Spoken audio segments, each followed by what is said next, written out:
ஸ்ரீமாத்திரே நமக. சந்திர தரிசனம் என்பது அமாவாசை முடிந்து வரக்கூடிய 3ஆம் நாள் பிறை சந்திரன் சொல்லுவாங்க. 3ஆம் பிறை என்று சந்திரனை தரிசிப்பதால் நமக்கு சர்வ சக்திகள் கிடைக்கும்.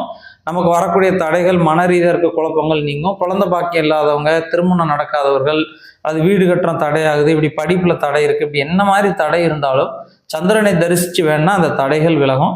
சந்திர தரிசனம் எப்போ வருதுன்னு பார்த்தோம்னா 4/10/2024 வெள்ளிக்கிழமை அன்று மாலை சந்திர தரிசனம். மாலை சூரிய உதயம், சூரியன் மறைவு, சூரிய அஸ்தமனம் ஆனதுக்கு அப்புறம் சந்திர உதயம் ஏற்படும். மாலை 6:30 மணிக்கு நீங்க சந்திர தரிசனம் பார்த்தீங்கன்னா நீங்க நினைத்த காரியங்கள் நடக்கும்.